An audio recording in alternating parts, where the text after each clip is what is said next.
नमस्कार, मैं हूं जेनिफर और आप देख रहे हैं NBC 24। बहुत बहुत स्वागत है आपका। आज हमारे साथ मौजूद हैं डॉक्टर मनीष मंडल, IGIMS के अधीक्षक के साथ साथ labour and gastro transplant surgery के हेड भी हैं। तो आइए हम बातें करते हैं उनसे। डॉक्टर मनीष मंडल, आपका बहुत बहुत स्वागत है। आपसे कुछ जानकारी लेना चाहेंगे कि आजकल के स्ट्रेस भरी लाइफ में सभी बहुत ज़्यादा परेशानियों का सामना करते हैं, जैसे कि आजकल बहुत बीमारियां कॉमन हो चुकी हैं।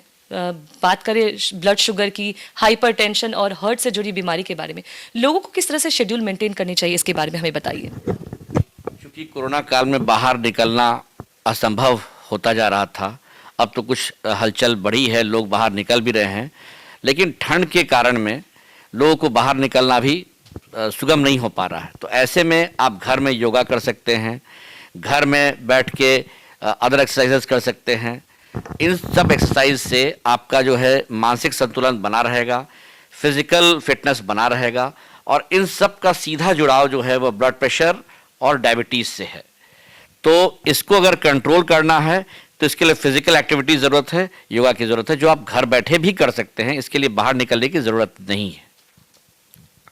जी डॉक्टर, आपसे मैं पूछना चाहूंगी, आपसे मैं जानना चाहूंगी, ये फैटी लीवर क्या है और फैटी लीवर की बीमारी क्या बिहार में बढ़ रही है, इसके क्या कारण है और क्या समाधान है, हमारे दर्शकों को बताएं। अब बिहार में भी पाश्चात्य खान पान का बहुत ज़्यादा चलन हो गया है। लोग होटल्स में खाना शुरू कर दिए हैं। बाहर का पिज़्ज़ा, बर्गर बच्चे बहुत पसंद कर रहे हैं, इटालियन फूड्स बच्चे पसंद कर रहे हैं। तो ऐसे में जो हम लोग का अपना ओरिजिनल खान पान था वो चेंज होता जा रहा है। इसके वजह से क्या हो रहा है, लोग बाहर जो खा रहे हैं तो बहुत ज़्यादा फैट उसमें होता है, चर्बी होता है, ऑयल होता है, और इन सब का असर अधिकतर लोगों पे लिवर पे पड़ता है। जो भी हम खाते हैं वो लिवर से ही पचता है। तो ये लिवर पे जो लगातार दबाव बढ़ रहा है फैट्स का, इसके कारण फैटी लिवर बीमारी हो जाती है। और अगर फैटी लिवर बीमारी होती है तो इसका सबसे पहला जो होता है रिपरकशन होता है कि लोग को पेट में फूलना शुरू हो जाता है, गैस की शिकायत शुरू हो जाती है, डकार आने शुरू हो जाते हैं।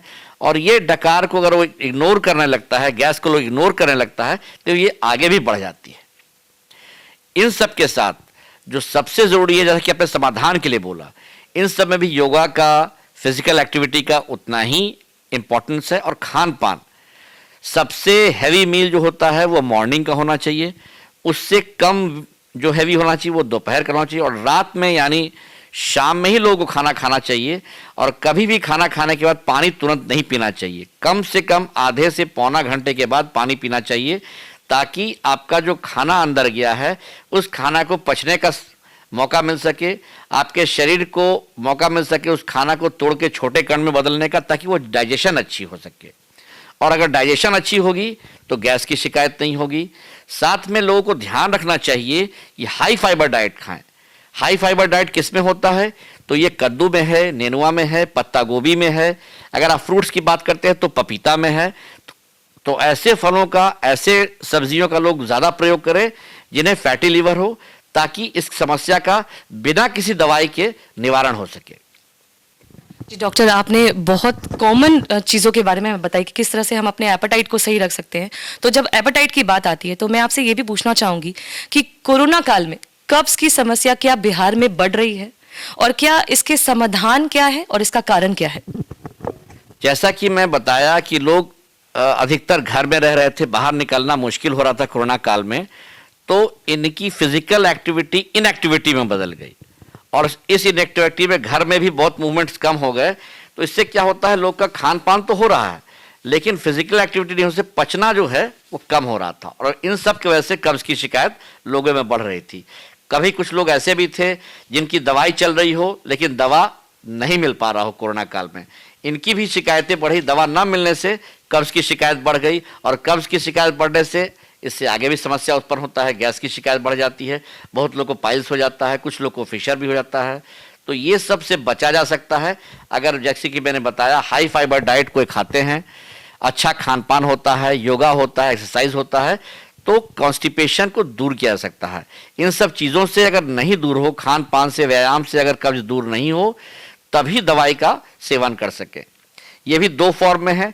नेचुरल फॉर्म में इसफगोल जो पहले भी मिलता रहा है, इसका मॉडिफाइड फॉर्म दवा में भी आ गया है। इसफगोल के साथ लैक्टुलोज दवाई जो है वो मिल के एक दवा आती है, वो भी आप ले सकते हैं। हाँ, इसकी डोज का मानक अलग अलग लोगों में अलग अलग है। हर का कब्ज का पैमाना अलग है, हर का दवा अलग है, तो ये डोज वेरिएशन अलग अलग मरीजों में अलग अलग होती है। जिसकी जितनी कब्जियत की शिकायत हो उस हिसाब से दवाई देना पड़ता है। जी डॉक्टर, मैं ये भी जानना चाहूंगी, लेकिन उससे पहले मैं दर्शकों को बता दूं कि लीवर ट्रांसप्लांट के बारे में आपने सुना होगा। लीवर ट्रांसप्लांट बिहार में सिर्फ और सिर्फ IGIMS में ही होता है, चाहे वो प्राइवेट तौर पे हो चाहे सरकारी तौर पे हो। तो मैं आपसे जानना चाहूंगी कि लीवर ट्रांसप्लांट के लिए लोगों को जानकारी विस्तार से क्या आप हमें बता सकते हैं इसकी जानकारी के बारे में? जी, बिहार में पहली बार बिहार सरकार द्वारा और हमारे माननीय मुख्यमंत्री और माननीय स्वास्थ्य मंत्री द्वारा IGMS में सेवा शुरू की गई। हम लोगों ने यहाँ पूरी तैयारी की, क्योंकि लिवर ट्रांसप्लांट कोई छोटी मोटी सर्जरी नहीं है। एक सर्जरी में कम से कम 12 से 18 घंटे लगते हैं, तो ये टीम वर्क है। तो हम लोगों ने एक टीम वर्क तैयार की, इसके जितने इंस्ट्रूमेंट्स थे वो हमने लिए, इसके लिए जितने भी लिवर ट्रांसप्लांट ICUs थे वो हमने तैयार किए, और इस तैयारी के साथ हम लोगों ने ट्रांसप्लांट यहाँ शुरू किया। हम लोगों ने 2 एक्सप्लांट किया और 1 ट्रांसप्लांट किया।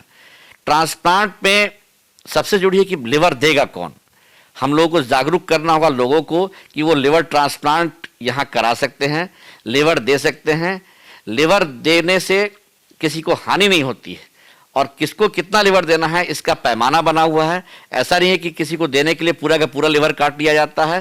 पहले उसका हम लोग विस्तृत जानकारी लेते हैं, कितना पोर्शन ऑफ लिवर निकाला जा सकता है, उसी हिसाब से लगाने वाले को लगाया जाता है लिवर। और मैं बता दूं आपके चैनल के माध्यम से कि पूरे इंडिया में सबसे सस्ते दर पर IGMS में ही लिवर ट्रांसप्लांट हो सकता है। अगर आप कहीं भी बात करें तो प्राइवेट में लोग 20-25 लाख रुपए खर्च करते हैं।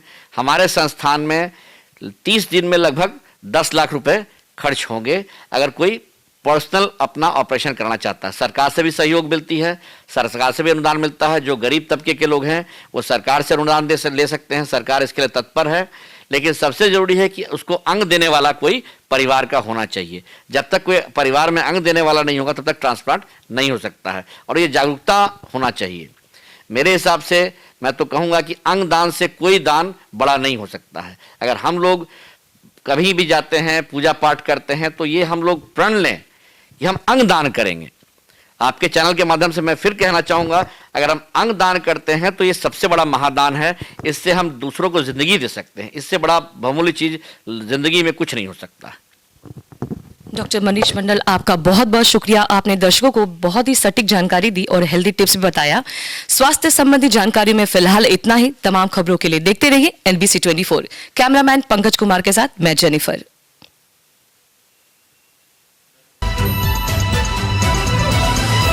NBC 24, सच की ताकत।